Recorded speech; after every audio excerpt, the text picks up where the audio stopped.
run another one.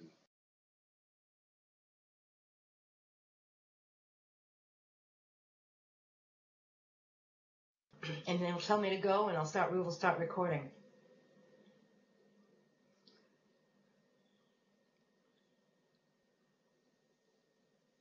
I forgot to have my book here. Isn't that awful? Wait.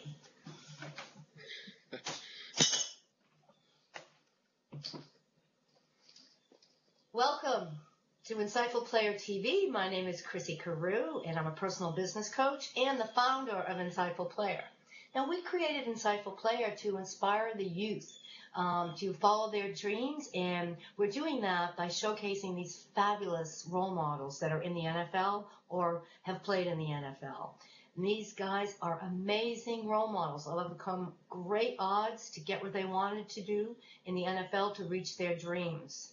And today we have a very special guest on our show. His name is Karl Mecklenburg. He is very famous in Denver. He played for the Denver Broncos for a boatload of years, and he's a legend, an absolute legend. He's a published author. He's a professional speaker.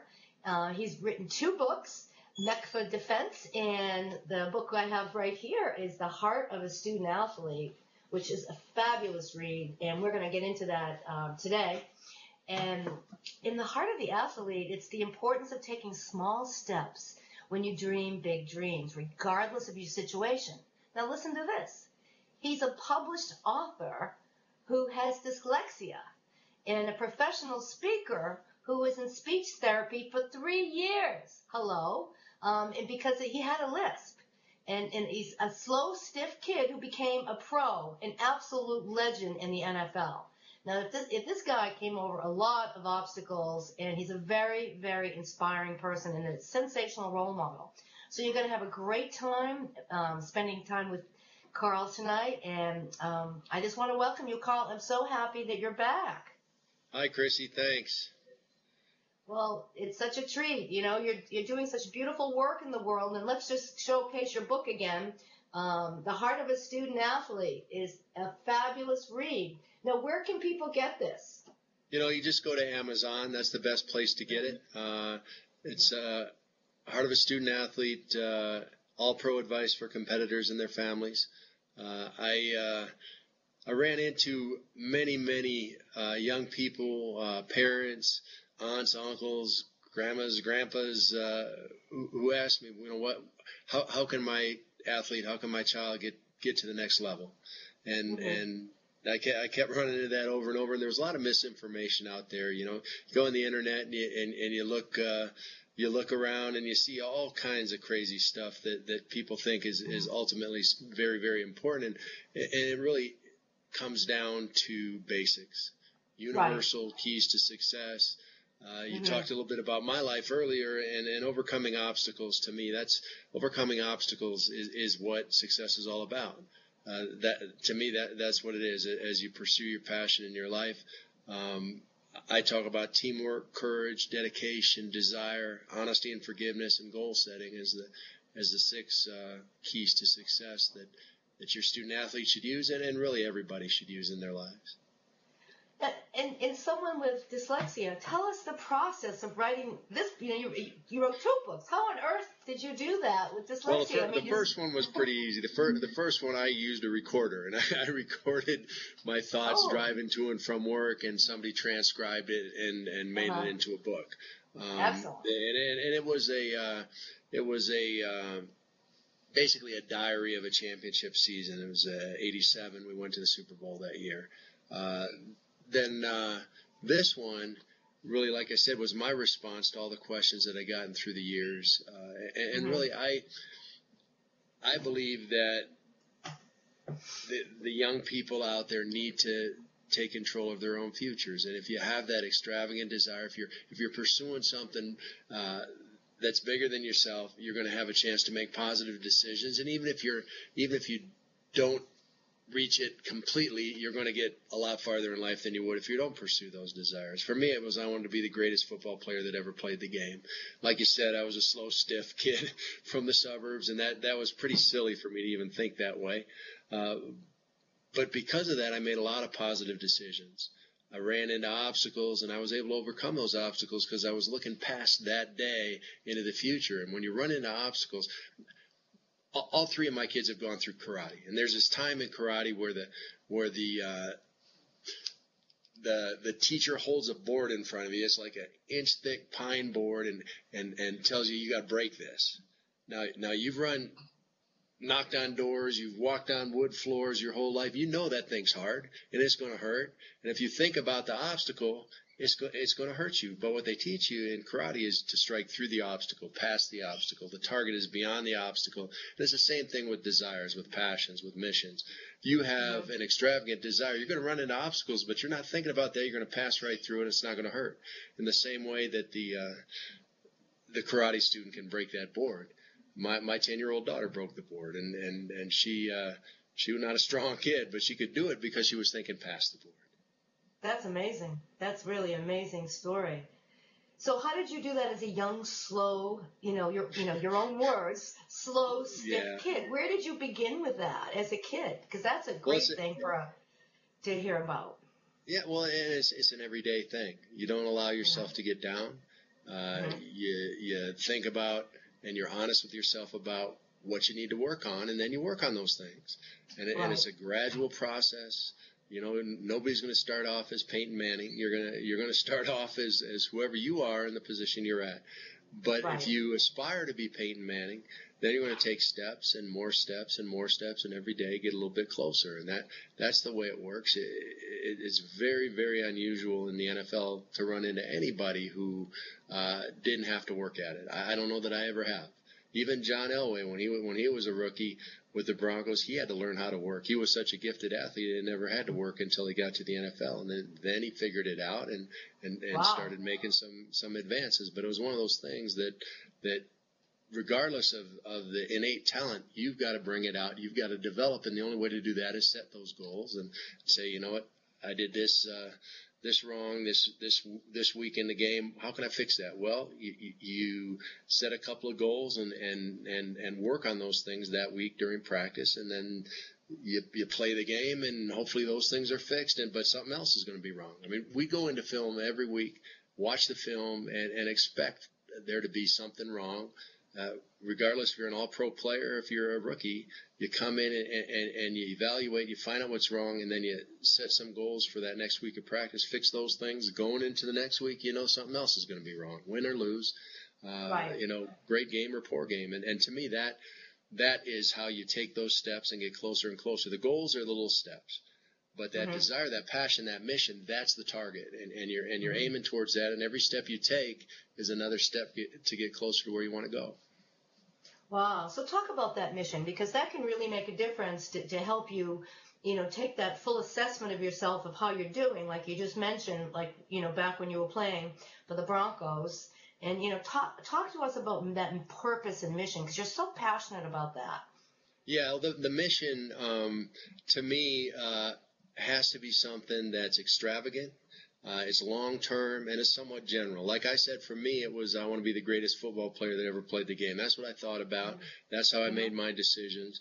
I didn't go into practice, just trying to get by and trying to make the team, trying to be first string. I wanted to be the best. So to me, I was able to make decisions that would help me in the long run rather than the short term.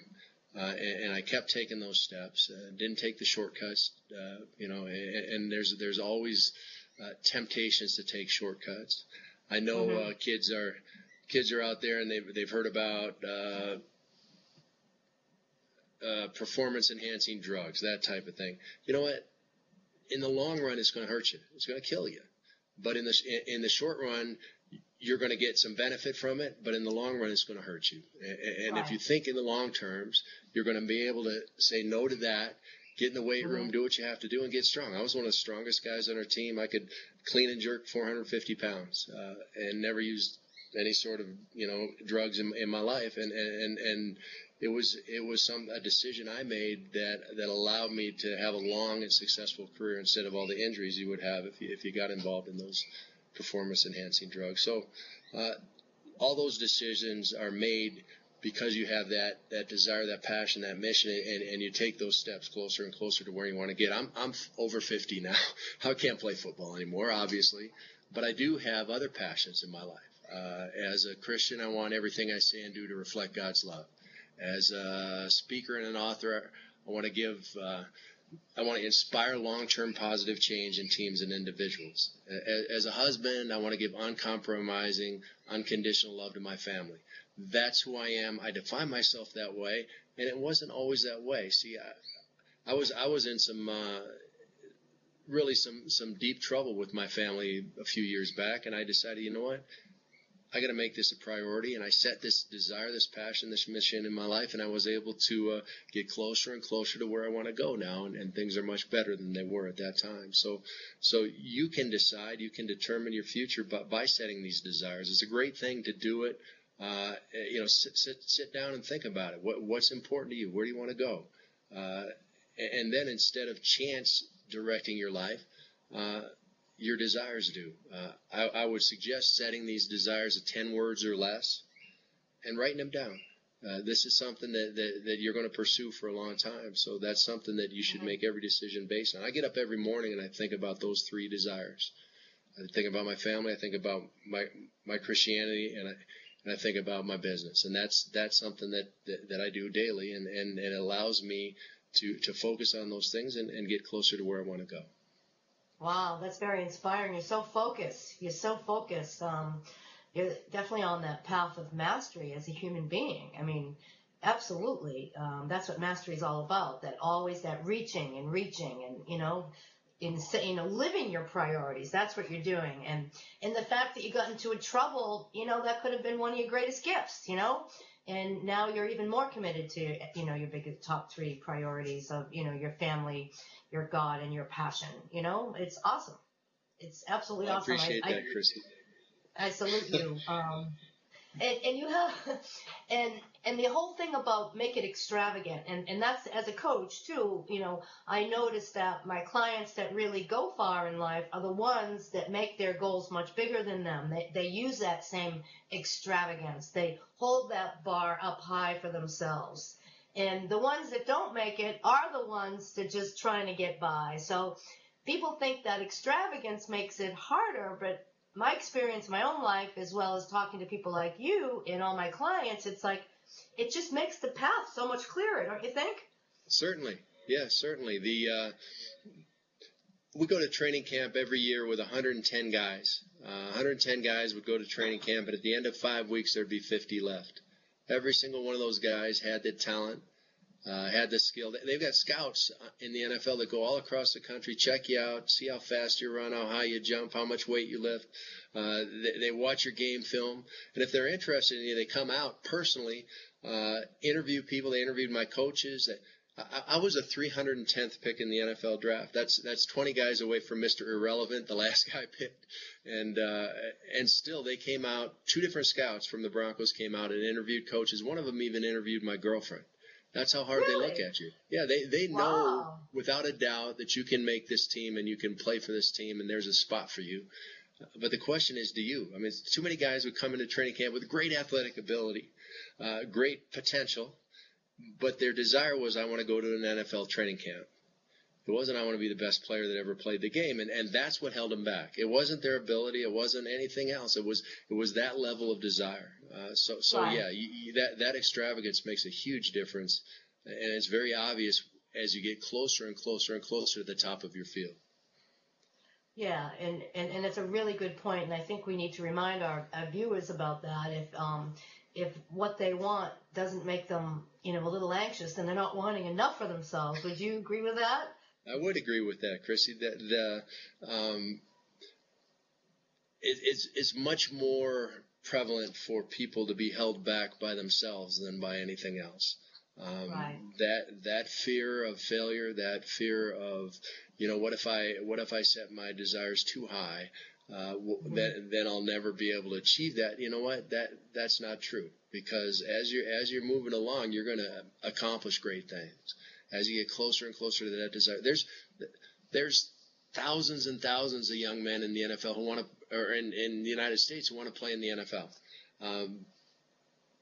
But the ones that make it are the ones who have made that a priority. It's not a wish, it's a passion. This is Right. where I'm going, and this is so how if it's just something that would be nice to you, how do you think you're going to compete with someone who have planned their life around that? It was Right. very difficult. So, and it's the same thing in every single field. There are a lot of people who would love to play in the NFL, don't make it, but have learned so much by that process of getting closer and closer and closer, making positive decisions, having things happen in their favor. They learn about teamwork. They learn about leadership. They learn about themselves and what commitment can accomplish and what it can't accomplish. It's a great exercise to set these desires, these extravagant passions. Absolutely, and it's all about what's in your heart, just like the name of your book, right? It's like definitely. putting your heart right at the center That's of the right. whole kit and caboodle, if you will, right? There you go, Chris. Yeah, and it's really amazing. So there are a lot of people that are fear falling down or not making it, or they let fear stop them in the path, of what they have these yearnings to do something like play in the NFL or play any sport, or it doesn't matter what their dream is, but they let fear stop them. And one of the things that I've noticed from greats like you is that if you don't have any fear, then again, then you're not on the right track. If you have fear about something you crave, which is similar to what we just talked about, keep going, because anytime we stretch, there is fear. Sure. And Sure. if there wasn't any fear, we'd have to genuflect to each other all the time, like the Catholics. You got to have courage. You got to have the courage to try new things. You got to have the courage to step outside of your comfort zone. That's a huge part of success. One of the reasons I'm a motivational speaker, the thing I miss most from football is that adrenaline, that excitement, that challenge before a game. And I get that when I get in front of a large group. I still get that adrenaline, and I'm addicted to it. I love it. I know some people it bothers, but for me, it's a wonderful thing. The great thing about speaking, though, is no one's trying to hurt me, so it works out pretty well. And that's like fulfillment for you, and that's another sign that people should pay attention to. They're on the right path if they get adrenaline from something like you do with speaking, as you did with football, as you did back when you were that slow, stiff kid setting those goals. I'm going to be the best football player that ever played. That's incredible. And so, gosh, I mean, there's so much that you could talk about just this one subject. Because, you have courage, and as a coach, one of the things that I've noticed is that it's not that people don't have courage, is that they don't recognize they have courage, and they think they're without it. And if they could only honor their own courage within, they'd move forward without judging themselves and have less fear. Anything you want to say about Sure. that? Yeah. The courage to try new things is huge. But a big part of that is the courage to be decisive. I saw great players out there all the time, great athletes, who would look, and I knew they knew exactly what the play was, but they wouldn't allow themselves to react. They'd have to look again, and then it's too late. And that courage to take that first step, before you even know why you're taking that step, that you've trained yourself, you allow yourself to let yourself go. If you think about the best games that you've ever played in your life, and you think about, what was I thinking? A lot of times you weren't thinking. You were allowing yourself to react. You've trained yourself. You go through practice. You watch film. You do everything you can to prepare for the game, but then you got to allow yourself to go. And that decisiveness is huge. I speak to corporate groups all the time, and it's amazing how many times I've seen or had a leader from an organization come up and say, what, Karl, see this big company I've built here, this wasn't even the idea. I was working on something completely different, and I ran into a problem, and I saw it as an opportunity. I was decisive, took the first step, and was able to build this whole company around that one problem that I saw as an opportunity because I was the first one to react in the way I did. It's the same thing in football. If you have that decisiveness, the way I like to put it is if you take the first step in the right direction before anybody else does, all the angles change in your favor. That's how it works on the football field. That's how a guy who runs a 4.9 40 could be a 6-time All-Pro. It was not because of anything, spectacular about my athletic ability. It was because I took that first step in the right direction repeatedly. Every single play, I allowed myself to do that in practice too. And you know what? If I made a mistake, I made a mistake. Too often people think, well, I'm not sure, and then it's too late. You've got to take that step when it's time to take that step. And I love that section on the book on decisiveness. And I mean, it's so true. And you are so, it gives you an amazing ability to be so present, and to make those right decisions, like connecting with your intuition. You talk about that as well. Can you say more about that? Yeah, Chrissy, there's signs, there's clues out there all the time. I guess one of the stories that I like to tell about that is at the end of the year, every year as a football player, you're really stiff and sore and you don't realize it. You're kind of numb. And then there's a day in the off season where you wake up and you stretch and you're like, oh man, I feel good today. And all of a sudden you realize this is the way most people feel all the time, but you've been numb to that. You've been numb to that, and you don't even think about it. So I think there's a lot of things in our lives we're numb to. We're getting input, and we actually would know how to interpret that input, but we just ignore it. There's, and our lives would be so much better if we paid attention to those issues, those things, and solved them. So that decisiveness, that ability to do that is huge in my mind. So you've got to be able to take that input and then apply it when it's time to apply it. Right. And you talk about how it just really helps you, access that wisdom, It by certainly being does. decisive, because we all have it within us, Certainly, yeah. I mean, if you take the time to practice, if you take the time to study your playbook, if you take the time to prepare for a meeting, prepare for whatever you're doing, then the only way you can access that is by allowing it to happen. You're prepared. Wow. The hay's in the barn. That's what my dad used to say. And just go out there and do what you do best. So to me, that lack of decisiveness really puts all that preparation. It doesn't matter how much you prepare if you don't allow yourself to play when it's time to play. Right. And, I like to look at that as like connecting versus performing, because you're connecting with the present, you're connecting with yourself, you're connecting with the wisdom. And then when we're performing, it's more about trying to prove.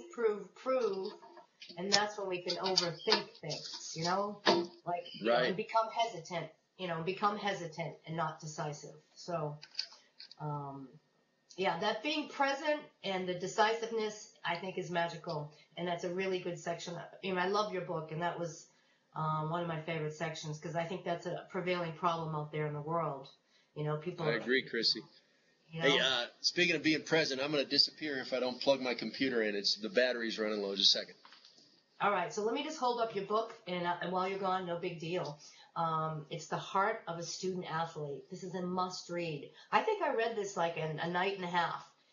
All-pro advice for competitors and their families. That's what I love about it. It's for the competitors and their families, so the families can really understand how to support everyone.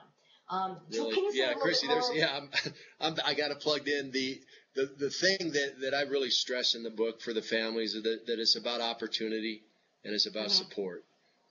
That's how my parents approached it. I was involved in everything. I was in Boy Scouts. I was in the band. I was playing hockey, baseball, football. I wrestled at one point. I did all kinds of stuff until I found that passion. And then they supported me in the passion. And my dad's a physician. He's an obstetrician gynecologist. I think we were the only high school football team in the country to have an OBGYN as the team doctor, but he was there supporting us. So yeah, that support was huge. But it wasn't his passion, it was my passion, and that was the great thing. He allowed me to find my passion, and then didn't interfere. A lot of the times when a young athlete will make that quantum leap and really understand and own that passion themselves is when they run into problems. Success is overcoming obstacles on the way to your dreams. That's the way I approached it. And if you run into those obstacles and then your parents solve them for you, then you don't own it. I ran into a No. situation that I talk about in the book where I got assigned a whole bunch of hills. The coach was basically trying to get me to quit, and I ran every single one of those, every step on that hill. So, he can't make me quit. He can't win. And that's where I made a huge jump. You know what? I didn't realize football was that important to me until that moment. And I'm glad my parents didn't step in and take that moment away from me.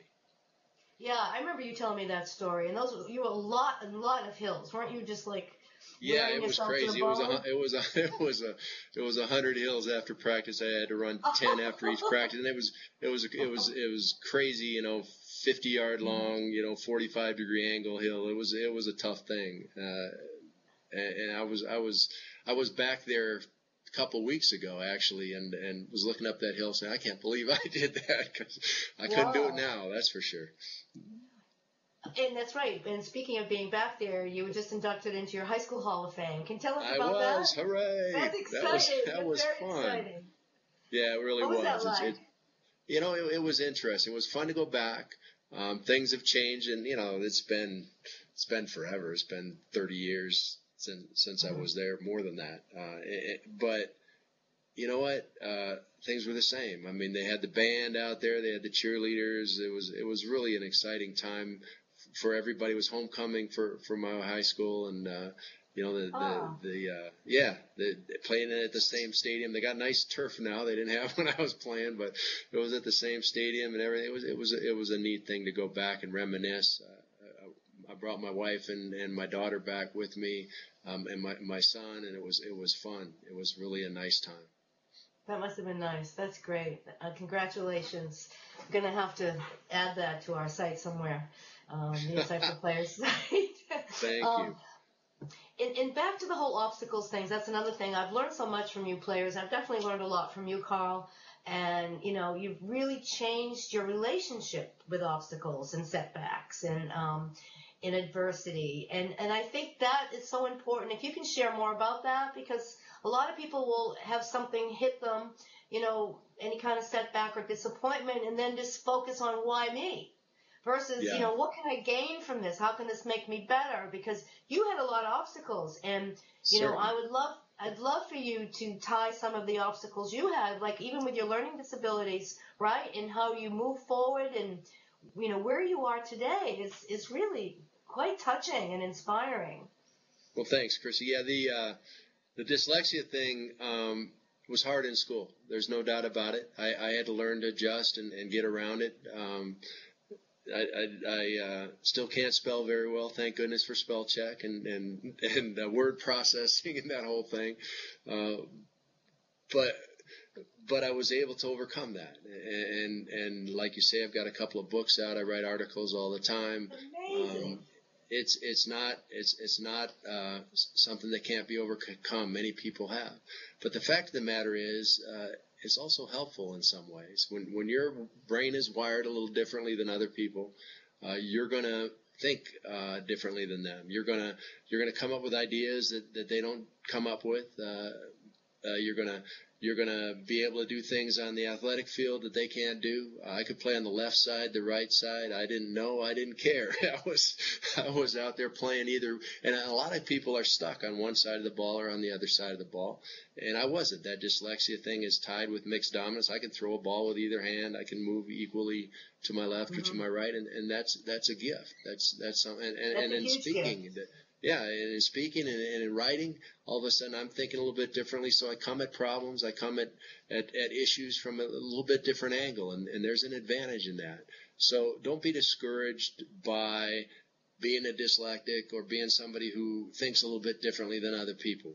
Maybe you're not in with the in crowd or whatever because of that, but you know what? In the long run, it's going to help you.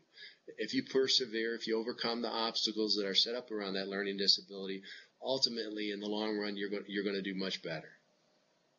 That's great. You could probably relate to that movie Rudy. Wasn't that? Remember the Rudy movie? Yeah. Didn't he have dyslexia? Yeah, he had some issues.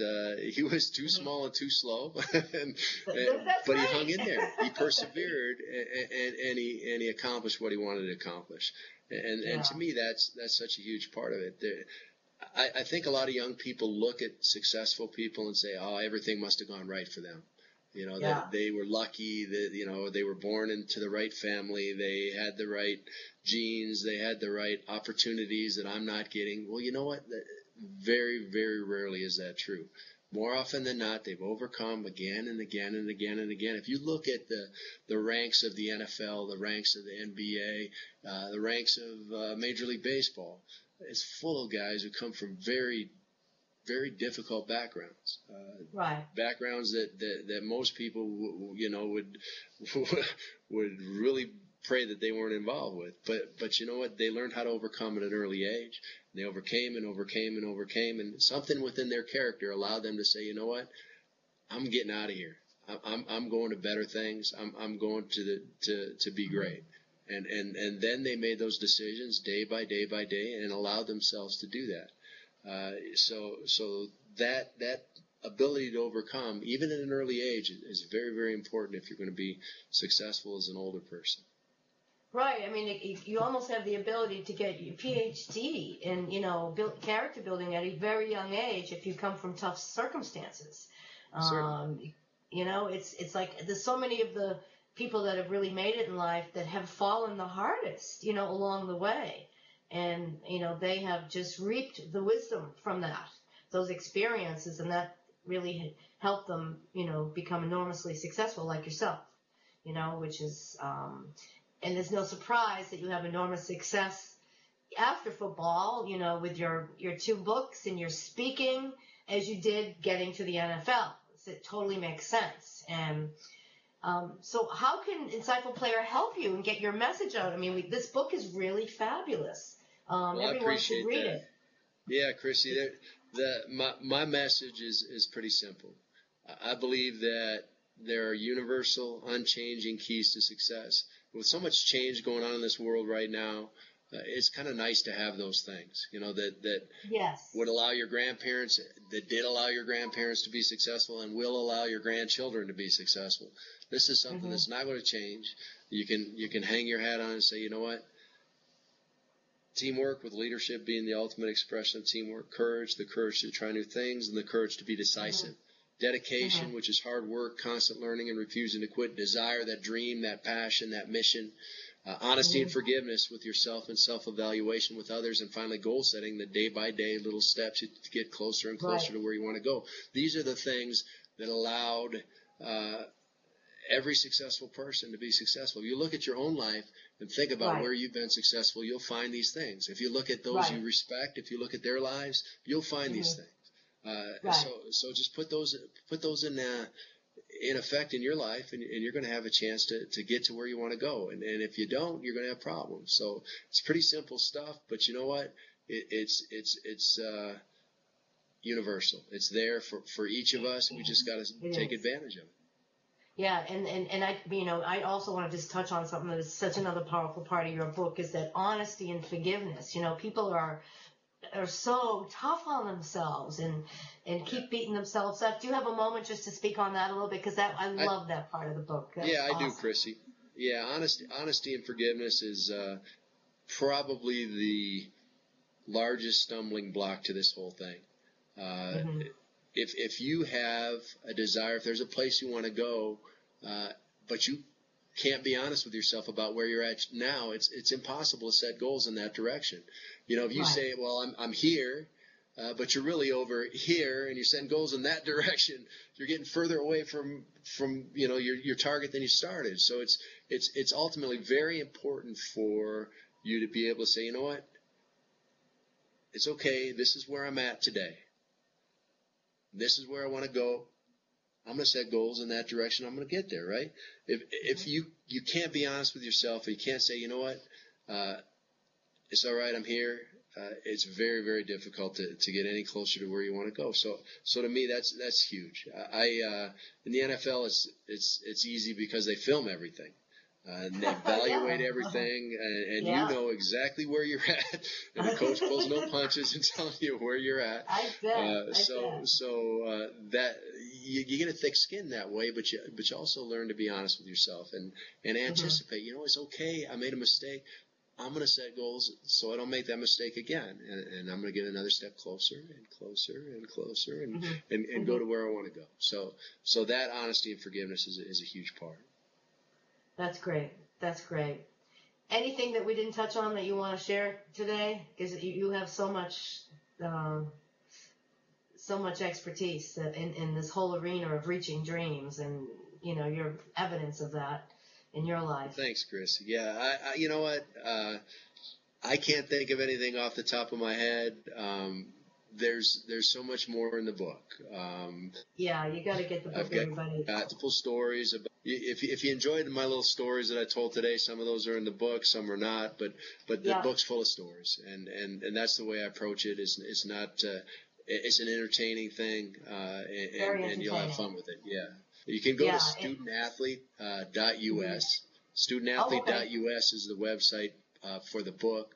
The book's won 3 national awards now. It's the Mom's Choice Award winner. The gold winner for Mom's Choice Award is also the 2010 winner of the Mensa Sharp-Writ Book Award for Young Adults, which means I beat out the vampires and the werewolves, so I'm pretty proud of that. That's awesome! Yeah, congratulations! Thank you. It's also a Living Now medal winner, so it's critically acclaimed in that way too. So it's a great read for anybody who's interested in bettering their lives. Yeah, and again, I just want to pick up on something you said.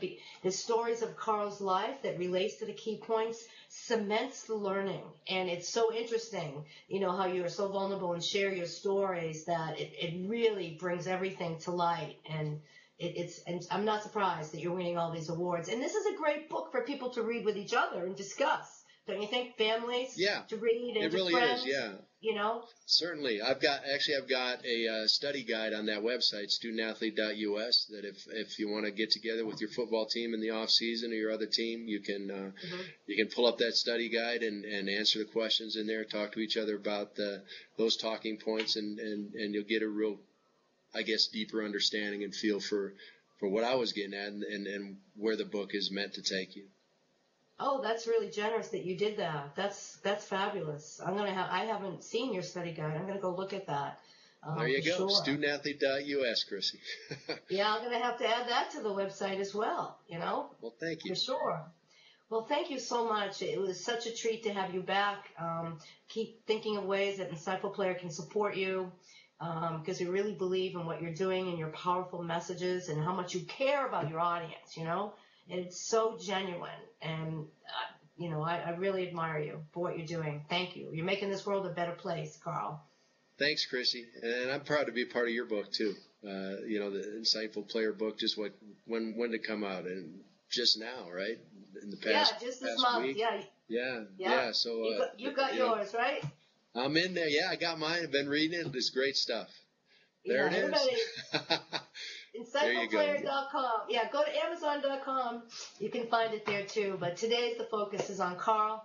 You want to go to Amazon.com or Student Athlete. Give me that address again. Studentathlete.us. .us. Okay. .us. Right. Okay. There's also on Amazon you can get that in e-reader form too. The books in the Kindle form, so you can order it that way too. All right. Studentathlete.us. It's an amazing, amazing, amazing book. You're going to love it. Heart of a Student Athlete.